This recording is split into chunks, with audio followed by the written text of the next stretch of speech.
Wow, vous êtes ici aujourd'hui. Et c'est vraiment un honneur pour être ici avec vous euh, à Église Horizon. C'est bien, c'est vivant ici. Amen. Je veux juste dire un grand merci pour Pasteur Nathanaël, Elodie. Vraiment, merci. Je sais, vous connaissez ça, mais vous avez les leaders extraordinaires ici, à cette église. Vraiment. Et on ne connaît pas pour longtemps, mais je sais les certaines choses. Vraiment, ils ont un cœur pour cette ville, pour ce pays. Ils sont unifiés avec les autres églises aussi. Ça, c'est fort. Parce qu'on est une équipe ici. Oui, on est ici pour cette ville, pour ce pays. C'est un grand honneur pour travailler ensemble. Donc, merci à vous pour cette opportunité. Vous avez les pasteurs incroyables ici. Donc, je sais, beaucoup d'entre vous pensent, qu'est-ce que les choses dans la tête de lui, avec un combat ou les choses, c'est quoi? Donc, il y a une histoire fou. J'ai fait un mariage hier et c'était un gars qui a les bouquets du fleur et il a lancé dans une mauvaise direction. Et j'étais là avec un petit bébé de quelqu'un. Et j'étais comme ça. Et les fleurs m'ont frappé comme ça. Donc, Dieu, il a beaucoup de manières pour vraiment travailler avec moi, pour être humble. Donc, merci Dieu, tu es bon. Je suis remerciement, ce n'était pas le bébé, mais moi, c'était ma tête qui était les mauvaises choses. Donc, bienvenue. Et je sais, j'ai un accent aussi. En fait, j'étais né en Normandie. C'est une blague, c'est une blague. Je suis américain. Je sais, Normandie, ça c'est bizarre. Ça, c'est pas un accent normand. En fait, oui, je suis né à Atlanta, le sud-est aux États-Unis. Et ma femme et moi et nos deux garçons, on a déménagé ici à Toulouse presque 5 ans. 7 août, ça fait 5 ans. Donc, priez pour mon français aujourd'hui. Est-ce que vous comprenez tous? C'est OK? Oui, être passionné avec moi ce matin. Si j'ai dit les choses qui est vraiment pas bon, je dis OK, oui, OK. Soyez bénis, soyez bénis. En fait, j'ai une photo, peut-être on a la photo de ma famille qui est ici. En fait, j'ai ma femme, elle s'appelle Noël. En fait, elle est responsable pour les enfants chez nous, à l'église à rencontre ce matin. Mais ça, c'est notre deux garçons aussi. London, juste à côté de ma femme, et Ezra à côté de moi. On était en famille d'accueil aux États-Unis pour 5 ans et on a adapté les deux garçons. Et vraiment, ils sont français maintenant. C'est absolument fou. Hein? Son accent, c'est cool. Hein? C'est vraiment cool. Et nous tous, vraiment, on a tombé en amoureux de ce pays-là. Vraiment, dans toutes les choses. La culture, la langue, j'aime beaucoup. Je ne suis pas bien encore, mais j'aime beaucoup. C'est vraiment belle. La nourriture, merci Seigneur. Merci Seigneur. Tu sais, c'est vrai, hein, le McDo, c'est mieux ici. Oui, aux États-Unis, c'est pas bon, mais ici, c'est bon. Mais vraiment, j'aime la nourriture ici. Il y a le meilleur Saint-Saëns du Le Mans ici en France aussi. Le pain, le vin. Merci Seigneur. Merci Seigneur. Mais continuez à prier pour le français pour moi. C'est un peu difficile. Mais j'ai les histoires. Quand on a déménagé ici, première fois, on était ici en France pendant, je pense, presque 4 ans. Et on ne parle pas beaucoup de français. Oui. J'étais au lycée et j'ai deux options pour les langues, espagnol ou français. J'ai dit, mais j'ai jamais utilisé le français, j'ai choisi espagnol. Dieu est drôle, Dieu est drôle, amen, amen. Donc, Dieu te bendiga. Non, non, non, non, non, je veux continuer mon français. Mais c'était en première église. En fait, quand on a déménagé ici à Toulouse, on a commencé à visiter les autres églises dans les régions, dans les autres villes. Et on a visité une autre église à la sud, pas loin de la mer. Et on était là. Et c'était vraiment la première fois pour nous, cette église. Et on était juste vraiment à la derrière de la salle. Et c'était pour nous juste une expérience. Ce n'était pas un but pour être connu. Hey, salut tout le monde. Non, non, non. C'était juste pour être là avec la famille et expérience des choses de Dieu. Et donc, le pasteur dit, il y a les nouveaux ici ce matin. Si c'est vous, levez-vous ce matin. J'ai dit, mais non, non, non, non, non, non, non. Donc, j'ai dit à ma femme, j'ai dit, OK, on juste reste ici, c'est bon, c'est bon. Oui, mais c'était une grand-mère dans l'église, une maman qui regardait nous comme ça. J'ai dit, mais non, pourquoi? J'ai dit, d'accord, OK, Noël, ça c'est le nom de ma femme. Noël, on va lever dans nos moments, OK? 1, 2, 3. Et moi, j'élève, elle reste. J'ai dit, mais la mamie était comme ça. J'ai dit, oh là là là là. Donc, le pasteur dit, hey, notre frère juste là. Fais une introduction de toi. J'ai dit, oh là là, vraiment, mon français était pire. J'ai dit, bonjour à tous. Je m'appelle Kevin Miller. Je suis un missionnaire américain. J'ai dit ça, c'est la vérité. J'ai dit, c'est un grand honneur pour vous qui nous sommes ici aujourd'hui. Et après ça, je prends ma place et j'ai dit, c'était pas mon Noël. Hein? Elle dit, mais tu disais vous, pas nous, c'est juste une lettre qui changeait toutes les choses dans cette langue. J'ai dit, mais non, oh, c'était terrible. Et j'ai vu cette pasteur à les différentes réunions et les choses comme ça. J'ai dit, désolé, désolé. Un jour, je ne parle français, un jour. Mais en fait, j'ai très, très honoré pour être avec vous ce matin. Et hey, bonne fête du mère. Vraiment, toutes les mamans, on est remerciements pour vous. Oui, juste une petite histoire. J'avais 16 ans et 17 ans aussi. Et j'ai vécu une vie qui était vraiment pas bien.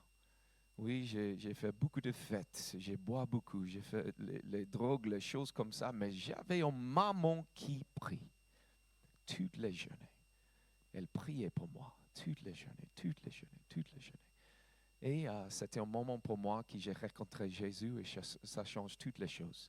Mais c'est à grâce de ma maman. C'est à grâce de ma maman qui continuait. Elle ne quittait pas à moi et elle continuait les prières. Donc, merci pour toutes les mamans qui sont là. Oui, qui ont un cœur pour les familles. Oui, amen, amen. Amen. Mais on a déménagé ici à Toulouse, c'était août 2021. Et pour implanter l'église La Rencontre avec Manu et Lorraine Bolomique, et c'était une grande bénédiction. Tu as trouvé les choses qui Dieu déjà fait ici à Toulouse. Et encore, c'est une bénédiction pour être une équipe unifiée à cette ville. Ça, c'est un grand honneur et bénédiction aujourd'hui. Et aujourd'hui, j'aimerais parler d'un thème simple, mais profondément humain. Pour être perdu et être retrouvé. Être perdu et être retrouvé. À un moment ou un autre, on a tous fait l'expérience de sentir perdu. Oui, on a tous, perdu dans la vie, perdu dans nos choix, perdu dans la direction, perdu dans notre foi, de temps en temps. Perdu dans notre identité, perdu dans beaucoup de choses. Mais la Bible est remplie d'histoires où Jésus parle exactement de cela. Les choses perdues, des personnes perdues et aussi des cœurs perdus. Oui, si vous avez les Bibles, on va lire ensemble dans Luc chapitre 15 et ça fait dans les écrans aussi. Mais dans nos moments. Mais Jésus, dans les histoires-là, il raconte 3 histoires. La brebis perdue, la pièce perdue et le fils perdu, souvent appelé le fils prodigue. On ne va pas toutes les explorer aujourd'hui, mais on va commencer avec la première, le brebis perdu. Et merci pour cette chanson qui était là, parce que ça, c'est le sujet pour aujourd'hui. Et on va commencer avec la lecture du texte. Merci Dieu pour les Écritures. Amen. Merci Dieu pour ça.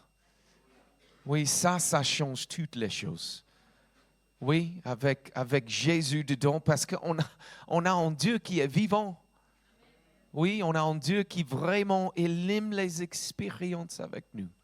Oui, et quand on retourne à les Écritures, ça c'est un guide pour nous. Donc, Luc chapitre 15, on va commencer avec verset 3 et continue à verset 7. Jésus leur dit alors cette parabole. Si quelqu'un parmi vous possède 100 moutons et qu'il perde l'un d'entre eux, ne laissera-t-il pas les 99 autres dans leur pâturage pour partir à la recherche de celui qui est perdu jusqu'à qu'il le retrouve? Et quand il l'a retrouvé, il est tout heureux. Il met le mouton sur ses épaules, il rentre chez lui, puis il appelle ses amis et ses voisins. Il leur dit, réjouissez-vous avec moi, quand j'ai retrouvé mon mouton, celui qui était perdu. De même, je vous le dis, il y aura plus de joie dans le ciel pour un seul pécheur qui change de vie, que pour 99 justes qui n'ont pas besoin. On va prier ensemble ce matin. Jésus, on a besoin de toi. On a besoin de ta présence ce matin, Jésus. Sans ta présence, on n'a rien. Mais je sais, tu es là ce matin. Et merci pour ta présence. Merci pour les choses que tu fais. Ouvre les cœurs ce matin, Jésus. Ouvre les cœurs pour les choses que tu as ce matin. Amen et amen. Combien d'entre vous connaissent le contexte? C'est très important de les histoires de la Bible. Vraiment, le contexte, c'est très, très, très important. Et dans cette histoire, Jésus a parlé avec les différents gens qui étaient là avec lui. La Bible dit que des collecteurs d'impôts et des pécheurs s'approchaient de lui. Les collecteurs d'impôts étaient considérés comme les pires des pires. Oui, aujourd'hui aussi. Non, arrête. Mais vraiment, ça, c'était vraiment les gens qui travaillaient avec l'Empire romain. C'était ça, c'était l'ennemi. Hein? Ils volaient leur propre peuple. Ils volaient les choses avec les gens. Ils étaient rejetés par la société religieuse. Et il y avait aussi dans cet endroit les pécheurs qui étaient là. Oui, ce que tout le monde savait être loin de Dieu.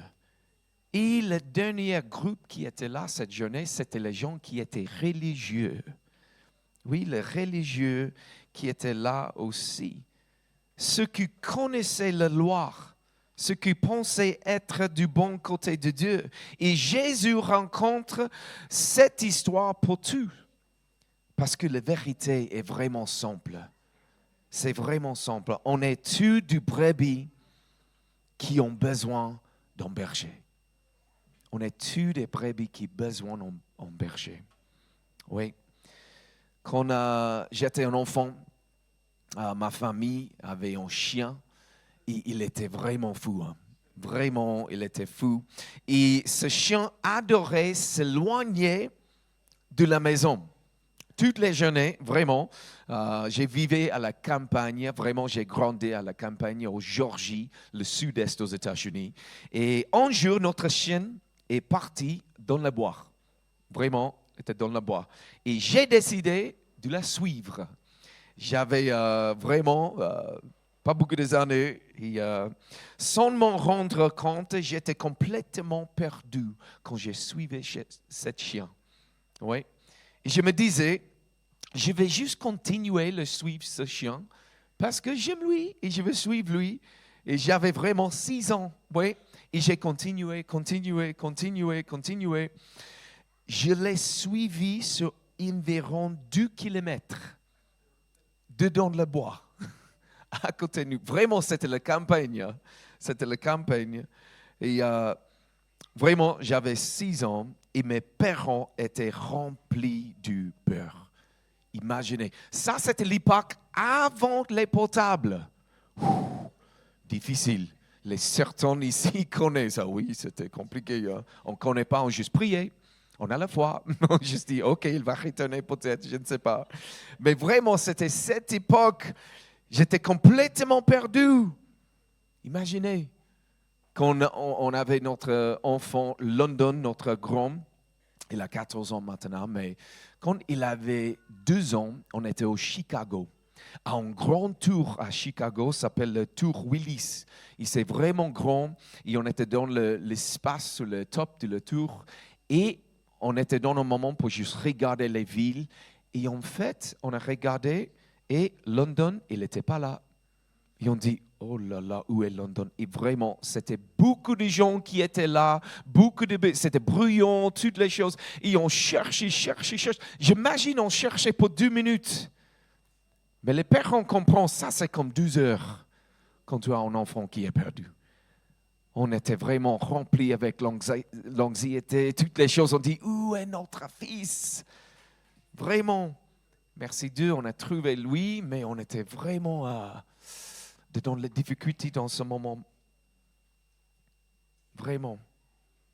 Il ne savait pas où j'étais dans ce moment. Il faisait tout ce qu'il pouvait pour me retrouver dans ce moment quand j'étais perdu dans les bois. Mais finalement, mes parents continuent les chercher. Finalement, ils m'ont trouvé chez des voisins avec le chien qui est fou. Vraiment, je ne sais pas pourquoi, mais je continue de le suivre lui. Dans ce moment-là, est-ce que j'étais en difficulté? Oui. Bien sûr, avec les parents. Hein? Est-ce qu'il y aurait les conséquences? Bien sûr, pour petit Kevin qui avait 6 ans, bien sûr, il y a les conséquences. Mais avant toutes les autres choses, écoute très bien, avant toutes les autres choses, mes parents ont couru vers moi quand ils voient moi pour la première fois, avec les bras ouverts. Ils disent, merci Dieu. On a trouvé notre fils perdu. Merci Dieu. Il est là. Merci Dieu. C'était les conséquences après, bien sûr. Mais la première chose, c'était vraiment rempli avec l'amour pour une parente qui avait un enfant qui était perdu. En fait, même les adultes qui sont là aujourd'hui, on peut aussi se perdre. Oui, dans le moment de notre vie. Ça arrive plus vite qu'on ne le pense. Aujourd'hui, il est facile de se perdre, vraiment, dans les informations. Regardez, j'ai les notifications qui sont là. Oui. En fait, j'ai reçu toutes les nouvelles du monde dans les petites choses ici. Oui, j'ai reçu toutes les informations, toutes les choses, toutes les journées. Et de temps en temps, j'ai vraiment le sentiment, je suis perdu dans un monde qui est vraiment pas parfait. Je suis un peu perdu dans les informations, dans les relations. Peut-être c'est difficile avec les relations maintenant, avec un frère, une soeur, une maman, un fils. Je ne sais pas, mais je sais. De temps en temps, on est vraiment perdu dans les relations, dans nos blessures, dans nos ambitions, dans nos vies, dans notre manière de vivre. Quand on se sent perdu, la question essentielle, c'est pas comment je suis arrivé là. Ça, c'est une question importante, mais ça, c'est pas la question. Mais plutôt, où est la maison? Où est la maison? Et c'est quoi notre maison ce matin, Église Horizon? La maison, c'est avec le bon berger.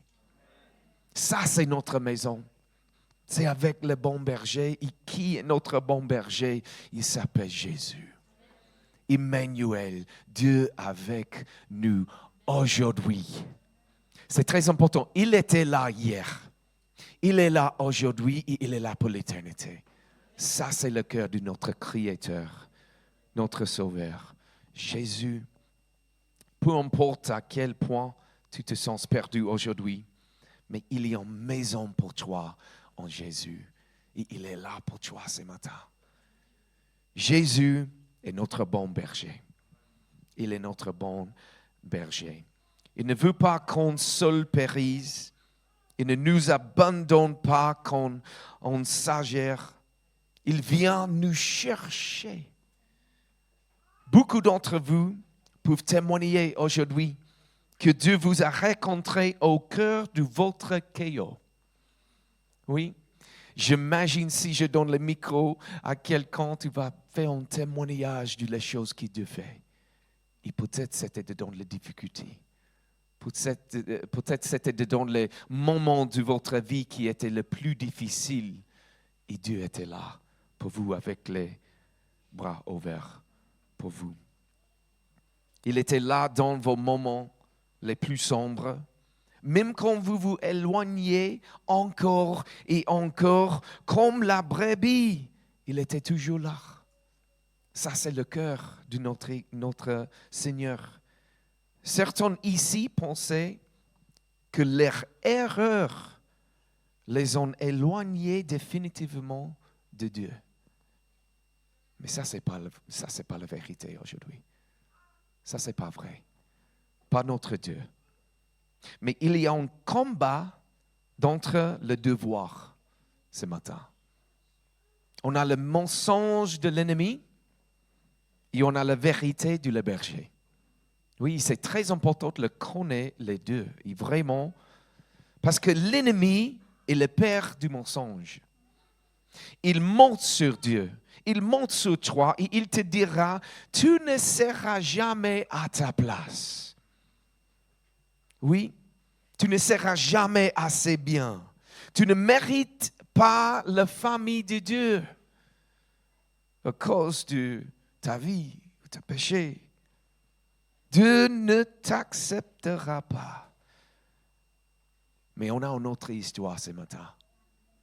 On a la vérité ce matin. En fait, on connaît la vérité ce matin. Et il s'appelle Jésus. Il est la vérité. Ça, c'est Jésus. Il est le chemin, la vérité et la vie. Merci Dieu. Il y a un chrétien ancien qui s'appelle Jean Chrysostome. Il disait, après le péché vient la honte. Après le repentir vient le courage. Satan l'inverse l'autre. Il donne le courage du péché et la honte de se repentir. Je veux répéter ça. Après le péché vient la honte. Après le repentir vient le courage. Mais Satan inverse l'autre. Il donne le courage du péché et la honte de se repentir. Mes amis, ce matin, le repentir, c'est changer notre manière de penser. Ce n'est pas juste un désolé Dieu, désolé vraiment. Non, c'est vraiment on change avec notre mentalité du pensée. Beaucoup d'entre nous doivent changer leur vision de Dieu ce matin peut-être. Et leur vision de eux-mêmes. Mais c'est très important. Très, très important.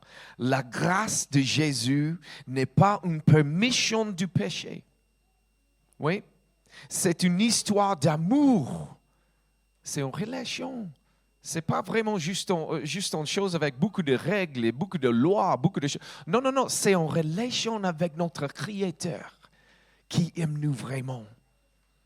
Et dans une histoire d'amour, la vraie question n'est jamais... La question n'est pas jusqu'où puis-je aller. Ça, c'est jamais la question. Mais comment puis-je aimer davantage avec un Dieu qui aime, avec un Dieu qui sauve, avec un Dieu qui s'appelle Emmanuel, Dieu avec nous ce matin. Il est là ce matin. La présence de Dieu est là ce matin. Et il est pour toi. Ce matin, quand on aime vraiment quelqu'un, on ne cherche pas les limites de cette relation. On cherche pour la fidélité. Oui, on cherche ce qui honore la relation. On fait des choix. On accepte une forme de discipline, non par obligation, mais par désir avec notre Créateur. C'est exactement ce qui fait la grâce de Dieu en nous. Dieu ne nous repousse pas quand nous échouons. Il vient vers nous. Mais sa venue n'est jamais une approbation de notre péché. C'est une invitation à marcher avec lui. Les mots discipline, ça c'est très important. On n'aime pas beaucoup ça, moi aussi. Mais le mot discipline a la même racine de le mot disciple. Aïe, aïe, aïe. Mais on a besoin de discipline. Si tu dis, Jésus, je te suivre, on a besoin d'en vie avec les disciples. Et ça, ce n'est pas facile. Ça, c'est vraiment une décision, tous les matins, oui, d'être discipliné pour un but qui est plus grand de nous. C'est en vie avec notre Seigneur qui a un plan pour tout le monde qui est là ce matin. Merci Seigneur pour ça. Un disciple est quelqu'un qui apprend, qui s'exerce, qui s'engage dans un processus. Il n'y a pas de disciple sans discipline. Comme il n'y a pas de relation profonde sans effort intentionnel. Oui, toutes les relations saines demandent du travail. Imagine un mariage sans le travail. Ça ne marche pas très bien, hein? C'est pas comme les films qui est vraiment, ah oui, toutes les choses étaient parfaites, wow, c'était incroyable, vraiment, ça juste tombé dans la perfection, c'était super. C'est pas comme ça. C'est le travail, mais c'est un plaisir pour le travail avec quelqu'un qui tu aimes. C'est un plaisir. Une relation avec Dieu, c'est le même. On ne prie pas toujours parce qu'on a une envie. On prie parce qu'on aime. On aime notre Seigneur. On obéit, non pour être accepté, mais parce qu'on l'est déjà. La grâce de Dieu ne supprime pas la discipline.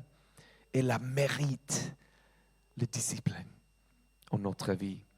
Elle la rend juste, belle et possible. Quand quelqu'un nous fait grâce, cela crée en nous un poids sainte, une responsabilité joyeuse. Pas la peur de décevoir, mais le désir de répondre à l'amour par l'amour. C'est pour cela que la grâce ne nous rend pas passives aussi. Elle nous rend attentives. Elle nous rend engagés. Elle nous forme dans notre cœur. Tu sais, Dieu ne dit pas « je t'aime, donc, peu importe comme tu vis ». Il dit « je t'aime, alors viens apprendre à vivre autrement aujourd'hui. Viens. » C'est toujours une invitation avec Dieu. Oui, il n'a pas dit en anglais, on dit « he's a gentleman ». Il ne force pas les choses de nous, mais il a la main ouverte pour une invitation. Il dit, viens, je suis là pour toi. Je suis là pour toi. Ça, c'est notre Dieu. Ça, c'est le cœur de notre Dieu aujourd'hui. Et on a la grâce de notre Seigneur ce matin aussi. Et ça, c'est très important, le connaître. La grâce de notre Seigneur. La grâce n'est pas la fin de l'effort, elle est le commencement. Et cette grâce n'est pas une idée abstraite. Ce n'est pas seulement un concept théologiquement aussi. C'est la manière constante dont Dieu agit avec l'humanité. Il y a un Dieu qui a la grâce pour nous. Depuis le commencement, Dieu n'attend pas que les hommes se relèvent seuls. Il fait toujours le premier pas. Encore et encore, quand l'être humain s'éloigne, tombe, fuit ou se cache, Dieu avance pour nous. Toute histoire biblique rencontre la même chose. Des hommes et des femmes brisés et un Dieu qui cherche, qui appelle, qui restaure. Ça, c'est le cœur de notre Dieu ce matin. Regardez dans la Bible, les histoires dans la Bible, on a Adam et Ève se cachent. Qu'est-ce que Dieu fait? Dieu les cherche pour les deux. Il dit, où es-tu? Oui, Moïse fuit. Qu'est-ce que Dieu fait? Qu'est-ce qu'il fait? Dieu l'appelle, lui, pour un bout de sa vie. Vraiment. David chute. Qu'est-ce que Dieu fait avec David? Dieu rédempte la vie de David dans ce moment-là. Zaché est rejeté par la société et Jésus appelle lui ami. Ça, c'est notre Dieu. La femme au puits est brisée. Qu'est-ce que Jésus dit? Il lui donne la vie à elle. Et cette femme, elle était la première évangéliste dans la Bible. Elle s'appelle Sainte Fatima. Vraiment, Dieu, il est pour toi ce matin. Je sais, on a les erreurs, on a les péchés, les choses comme ça, mais Dieu, il est pour toi. Il te cherche ce matin. Le paralysé était jugé. Jésus le restaure. Et c'est possible de continuer toute la journée avec les histoires comme ça. C'est rempli avec les gens qui n'étaient pas parfaits. Merci Dieu. Pourquoi ça, c'est l'espoir pour moi? Parce que moi, je ne suis pas parfait.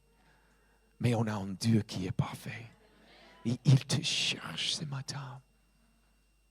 Il te cherche. Il cherche pour notre cœur ce matin.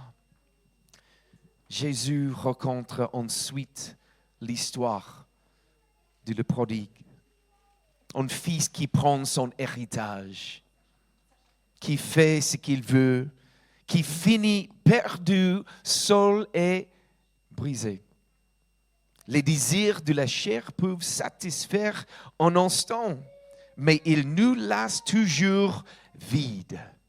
Et ça, c'est vrai. Hein. De temps en temps, on pense, mais on a la liberté qu'on en fait vraiment quand on veut. Mais ce n'est pas comme ça. Quand on vraiment fait beaucoup de choses, les péchés, les choses qu'on sait, c'est mauvais, ce n'est pas la bonne chose. Finalement, on est esclave de notre décision. Mais avec Dieu, il donne la liberté à nous. Et cet fils, il a fini perdu, brisé, seul. Et je sais ça. Aucun d'entre nous n'a eu une famille parfaite. Nos parents n'étaient pas parfaits. Oui, ça c'est la vérité. Certains d'entre eux grandissent dans des environnements très difficiles. Oui. Certains ont grandi avec les difficultés, avec les choses qui étaient faites à toi. Et c'était difficile. Tu étais brisé par les autres. Ou peut-être c'était toi qui fais les décisions qui n'étaient pas bien au passé. Mais Dieu n'est pas comme nos parents terrestres. Oui, il n'est pas comme ça. Dieu est comme un parent parfait ce matin. Luc 15, 20 dit, comme il était encore loin, son père le vit et fut rempli de compassion. Il courut se jeter à son cou et le couvrir du basier. Ce père court ce matin. Et ça, dans cette culture, ce qui était culturellement impensable pour un homme, pour courir dans ce moment-là. Mais l'amour du Père dépasse la culture.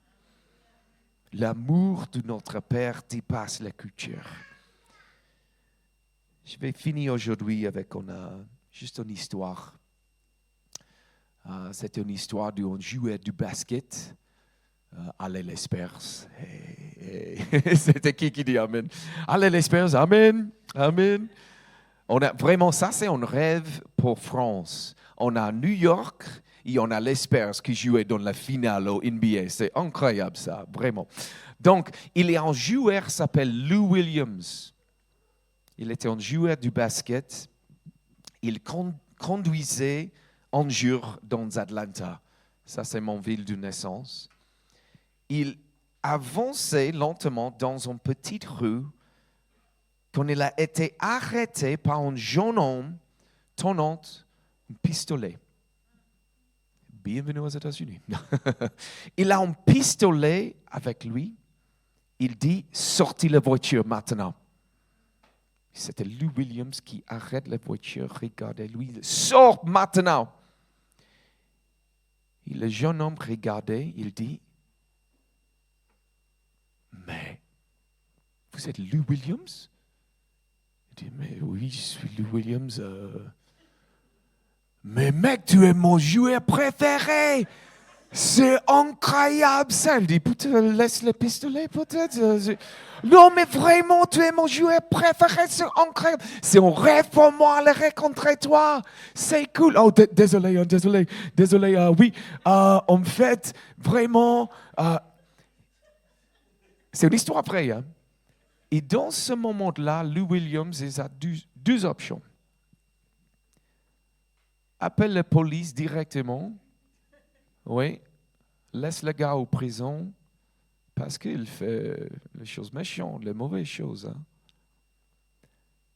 Mais Lou Williams regardait le jeune homme qu'il sait à le cœur brisé.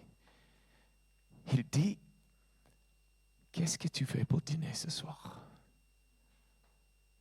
Il dit, rien. Il dit, entre avec moi dans la voiture. On va aller pour dîner ce soir.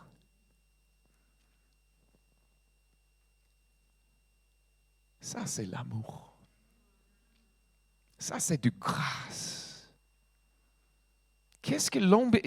Oui, il fait les décisions mauvaises. Oui, c'est normal si vraiment il était envoyé en prison. C'est normal. On dit oui, c'était pas bien.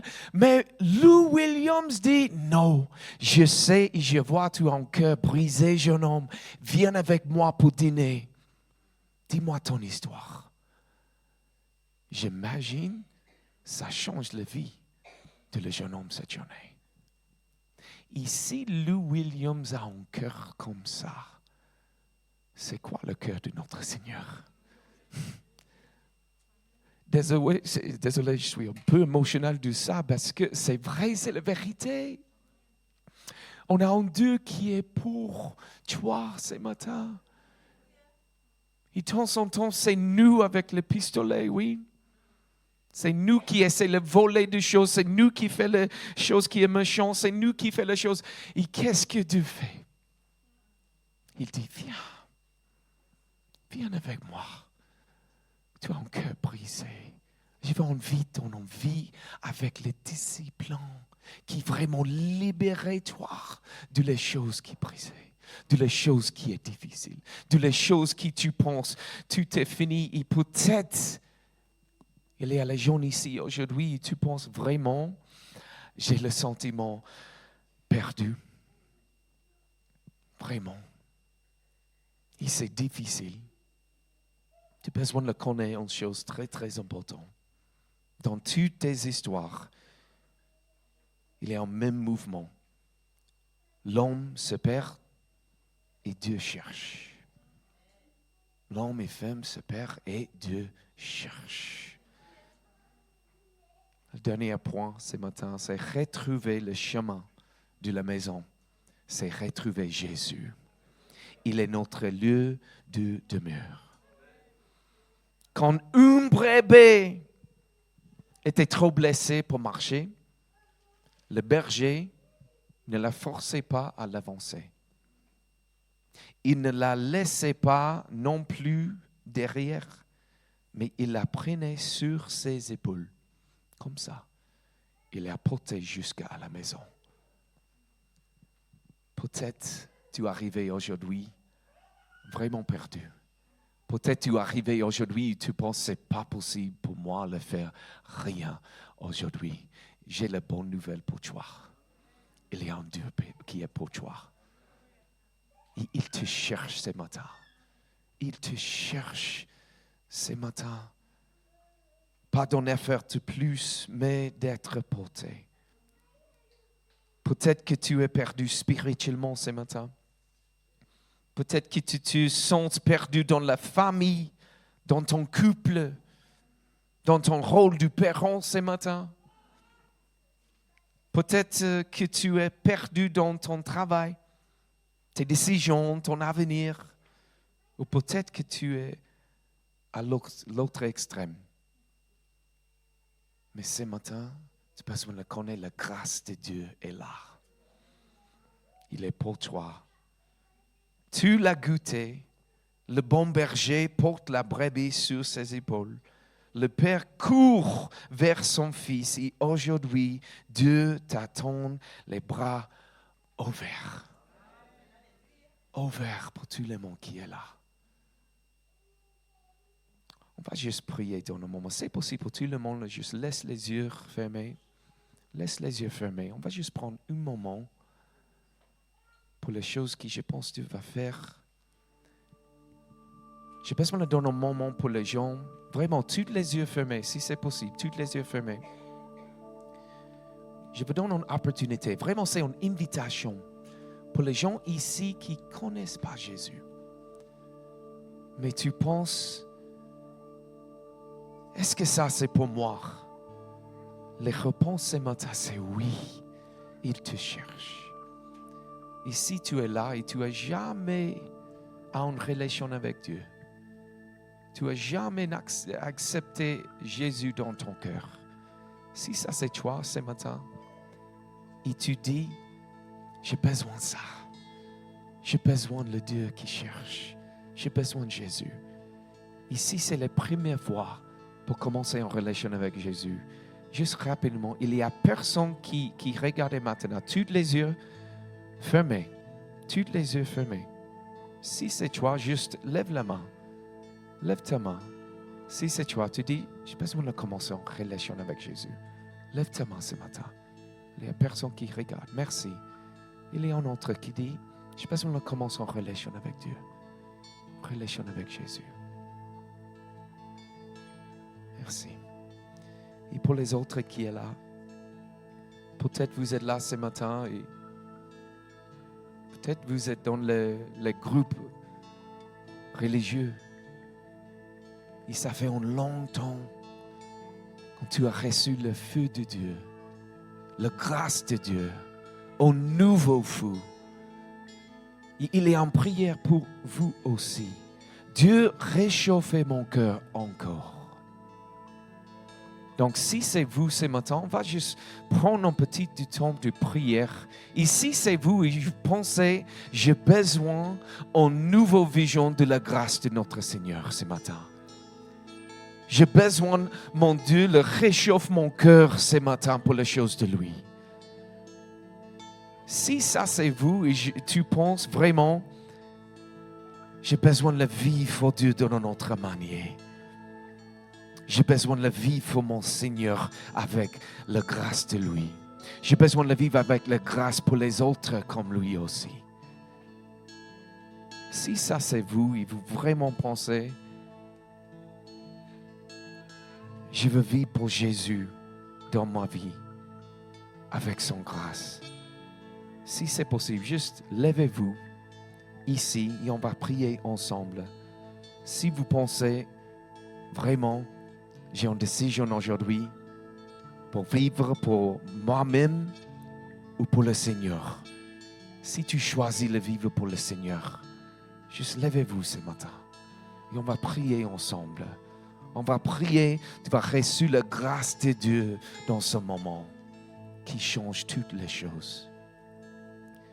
Jésus, merci pour les choses que tu fais aujourd'hui. Merci pour les moments comme ça, qu'on en a l'opportunité pour choisir toi. Merci pour ta grâce ce matin, Seigneur. Guide-nous ce matin dans ta grâce. Merci parce que tu cherches pour notre cœur ce matin. Dieu, on est là pour toi. On est là pour être trouvé par toi. Merci pour les choses que tu fais. Jésus, bénis les relations qui sont dans les difficultés ce matin, Jésus. Bénis le mariage qui est blessé ce matin, Jésus. Bénis les fils ou les filles qui sont vraiment perdues et les mamans qui sont tristes ce matin. Jésus, bénis cette situation, Jésus. Bénis les gens qui sont dans les difficultés avec le travail. Et Jésus, dans tous les moments, ont besoin de toi, notre bon berger. Merci pour les choses que tu fais. C'est au nom de Jésus. Amen. Et Amen.